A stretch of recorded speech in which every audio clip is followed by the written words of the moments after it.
इनके ऊपर। एंड दोस्तों इस वीडियो में हम लोग बात करने वाले हैं जियोपॉलिटिकली कुछ चीज़ें हमारे सामने आ रही है, उसको मैं आपके सामने रखने की कोशिश करने वाला हूं। देखिए दुनिया में तो बहुत सारी चीज़ें होती रहती है, बट मैं उन्हीं टॉपिक्स को कवर करता हूं जिसका इम्पैक्ट, ठीक है, हमारे मार्केट के ऊपर डायरेक्टली और इनडायरेक्टली आएगा, उसी से रिलेटेड, ठीक है। एंड जियोपॉलिटिकली चीज़ें मतलब इतनी ज़्यादा मतलब रहती है ना, एक दूसरे के साथ मिक्स रहती है ना, ठीक है, उसमें काफ़ी सारे इफ बट्स हम लोग को देखने को मिल जाते हैं, बट फिर भी आप लोगों ने अपडेटेड रहना चाहिए, ठीक है। सो इसीलिए ये सारी चीज़ें मैं आप लोगों के सामने रखने की कोशिश यहाँ पे करते रहता हूँ।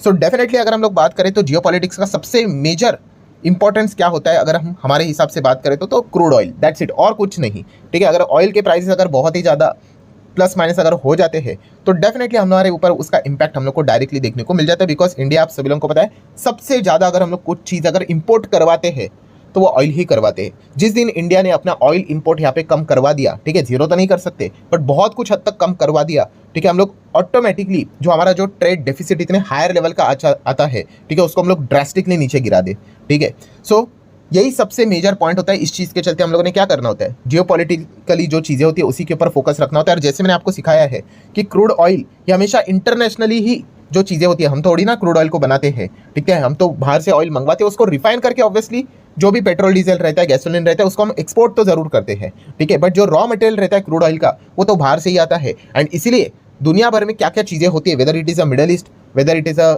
रशिया, यूक्रेन, ठीक है, यूरोप, यूएस, उसके ऊपर हम लोग को फोकस यहाँ पे रखना पड़ता है। इसलिए तो ये चैनल मैंने ओपन किया था कि ये सारी चीज़ें आप लोगों को अच्छी तरीके से पता है यहाँ पे होनी चाहिए करके। तो अगर हम लोग यहाँ पे बात करें दोस्तों तो एक बहुत अच्छी खबर भी देखने को मिल रही है, एंड उसी के साथ साथ एक चिंता वाली खबर भी देखने को यहाँ पे मिल रही है, ठीक है। वो होगा नहीं होगा भाई, वो बात की बात है, मैं जस्ट आपको अपडेट देने की कोशिश यहाँ पे करते रहता हूँ।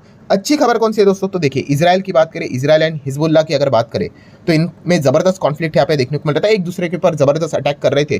फाइनली दोस्तों ये सीज फायर के लिए एग्री यहाँ पे हो चुकी है। सीज फायर मतलब युद्ध विराम, एक दूसरे के ऊपर अटैक नहीं करेंगे, नो डाउट। इस डील के चलते काफ़ी सारे कंडीशंस होते हैं कि आप ये करोगे, ये नहीं करोगे, ठीक है, बट ये काफ़ी अच्छी बात होती है दोस्तों कि सीज फायर हम लोग को फिलहाल तो देखने को यहाँ पे मिल रहा है। एंड ऑब्वियसली इस चीज़ के चलते हम कह सकते हैं कि एक जो युद्ध हम लोग को इजराइल का देखने को मिल रहा है वो रुकते हुए देखने को यहाँ पे मिल चुका है। फिलहाल तो टेम्पररी, देखिए चीज़ें मतलब बोलते हैं ना, यू टर्न लेने के लिए टाइम नहीं लगते हैं, बट जो अपडेट है वो मैंने आप लोगों के सामने यहाँ पे रख दिया। इसका अर्थ ये नहीं कि इजराइल के बाकी के युद्ध खत्म हो गए, ईरान के साथ इशू खत्म हो गया, नहीं।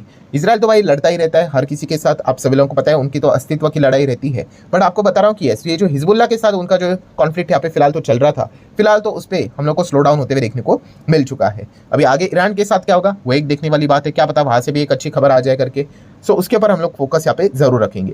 देन अगर हम लोग बात करेंगे तो यहाँ से अच्छी खबर आई तो एक टेंशन वाली खबर दूसरी जगह से भी देखने को मिल रही है। कहाँ से? Russia versus Ukraine. Russia versus Ukraine तो कई समय से यहाँ पे मतलब अभी लगभग आप कह ही सकते हो ऑलमोस्ट 3 साल होने को आ जाएंगे, चल ही रहा है। एंड रिसेंटली हम लोग को नए डेवलपमेंट्स हम लोग को देखने को यहाँ पे मिले थे, ठीक है। उसके पीछे का रीजन था जो बाइडन, ठीक है, उन्होंने यूक्रेन को तो परमिशन ही दे दी कि जाओ बड़ा अटैक करो करके, अमेरिका के मिसाइल्स इस्तेमाल करो एंड रशिया के अंदर अटैक करो, सिटीज के ऊपर अटैक करो करके, ठीक है। अभी इस चीज के बाद दोस्तों अभी की सबसे बड़ी लेटेस्ट खबर, अगर आप जियोपॉलिटिकल चीजों को थोड़ा बहुत भी स्टडी करते होंगे तो आपको पता ही है, यस, नाटो की एंट्री हम लोग को होती हुई देखने को मिल चुकी है। नाटो खबर में आते हुए देखने को मिल रहा है। अभी ये नाटो की हम लोग यहाँ पे बात कर रहे हैं, अभी जिनको नाटो क्या होता है यही नहीं पता है तो मैं आप लोगों को यहाँ पे बता दूं।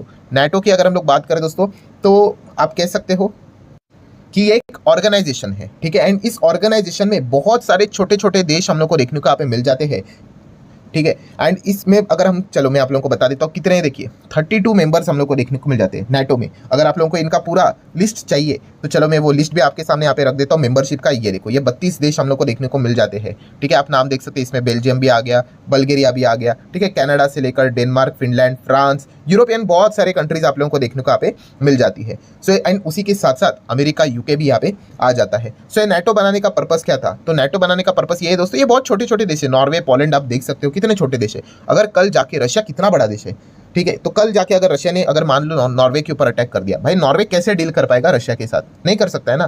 तो इसलिए ये नाटो बनाया जा चुका है कि अगर नाटो के ऊपर मतलब नाटो के जो भी मेंबर्स है उसमें से अगर किसी भी कंट्री के ऊपर अगर आपने अटैक किया, फॉर एग्जांपल अगर मान लो पोलैंड के ऊपर अटैक हुआ, तो ये पोलैंड के ऊपर अटैक नहीं माना जाएगा, ये जितने भी नाटो के 32 देश है उनके ऊपर अटैक माना जाएगा। जिस कंट्री ने उसके ऊपर अटैक किया है वो सारे मिलकर क्या करेंगे, उस कंट्री के ऊपर अटैक करेंगे।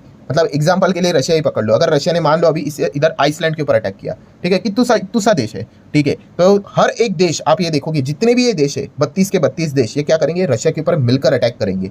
सो ये सेफ्टी पर्पस के लिए ये बनाया हुआ ऑर्गेनाइजेशन एक ग्रुप है, ठीक है। एंड यूरोप में हम लोग को ये काफ़ी एक्टिव देखने को मिल जाता है। एंड स्पेसिफिकली जो रशिया का जो हम लोगों को एग्रेसिवनेस देखने को मिल जाता है, उसी के साथ डील करने के लिए सारी चीज़ें यहाँ पे बना के रखी हुई है। सो अभी नाटो की हम लोग को एंट्री होते हुए देखने को मिल चुकी है इस रशिया वर्सेस यूक्रेन के मामले में, ठीक है। मतलब याद रखना दोस्तों, नाटो की एंट्री मतलब 32 देशों की इन्वॉल्वमेंट, आप इन चीज़ों को भी यहाँ पे समझ सकते हो। एंड अभी आप देख सकते हो अभी फिलहाल क्या बातें चल रही कि नाटो एंड यूक्रेन की बातचीत यहाँ पे चल रही। क्यों? क्योंकि रशिया ने न्यू हाइपरसोनिक मिसाइल का यहाँ पे इस्तेमाल यहाँ पे किया था। एंड और भी मिसाइल्स को यहाँ पे इस्तेमाल कर सकते हैं, जो कि एक लॉन्ग रेंज मिसाइल है। एंड ये जो लॉन्ग रेंज मिसाइल होती है दोस्तों, ये आज यूक्रेन के ऊपर रशिया टारगेट कर रहा है, कल जाके किसी भी यूरोपियन कंट्रीज जो कि शायद से नाटो का पार्ट है उसके ऊपर भी यहाँ पे गिर सकती है। एंड अगर ऐसा हुआ तो आप सब लोग पता है काफ़ी दिक्कत होगी। इसीलिए नाटो ही प्लानिंग कर रहा है कि वो क्या कर सकते हैं यहाँ पे कि पहले ही स्ट्राइक रशिया के ऊपर करे करके। अभी भी मैं कह रहा हूँ ये रिपोर्ट के जरिए खबरें यहाँ पे चल रही है, बट ये मतलब बोलते हैं ना वर्ल्ड वॉर इसी दिशा से हम लोग को जाते हुए देखने को यहाँ पे मिल जाता है। तो ये पॉइंट हम लोग को फिलहाल तो देखने को यहाँ पे मिल रहे हैं। प्लस उसी के साथ साथ जर्मनी की अगर हम लोग बात करें तो यस, जर्मनी ने भी अभी क्या कर लिया है, अपने कुछ बिल्डिंग्स है, ठीक है, पुराने भी बिल्डिंग्स है, पुराने जो बंकर्स है, ठीक है, जो शेल्टर्स है, बॉम्ब शेल्टर्स जो रहते हैं उसको वापस मतलब एक्टिव करना यहाँ पे स्टार्ट किया है। एंड कुछ बिल्डिंग्स को भी बॉम्ब शेल्टर्स बनाना स्टार्ट यहाँ पे कर दिया है। क्यों? किस चीज़ के चलते कि अगर ये सिचुएशन बहुत ही हाथ से अगर निकल गई, ठीक है, तो यहाँ पे न्यूक्लियर थ्रेट जैसी चीज़ें भी यहाँ पे हो सकती है। तो ये प्रिपरेशन पहले ही करना पड़ता है। ऐसा नहीं होता है कि भाई आप अटैक करोगे एंड उसके बाद बंदूक ढूंढोगे कि किधर है करके। ये सारी चीज़ें पहले से ही करके रखनी पड़ती है, वर्स्ट के लिए प्रिपरेशन करके रखना होता है, ठीक है। फिर होगा नहीं होगा वो बात की बात है। तो ये चीज़ें हम लोग को यूरोप में चलते हुए देखने को मिल रही है। नाटो से रिलेटेड हम लोग को अपडेट्स देखने को यहाँ पे मिल रहे हैं। सो ऑब्वियसली इस प्रकार की चीज़ें बिल्कुल भी अच्छी नहीं रहती है। मैं अगेन कह रहा हूँ अभी तक कुछ इतना एडवांस डेवलपमेंट नहीं हुआ है, बट यस, नाटो का जो है स्टेटमेंट जब से मार्केट में देखने को यहाँ पे मिला है, थोड़ा सा ग्लोबल बाजार में हलचलें हम लोग को देखने को यहाँ पे मिल रही है। अभी ये देखने वाली बात होगी कि आगे क्या होता है करके।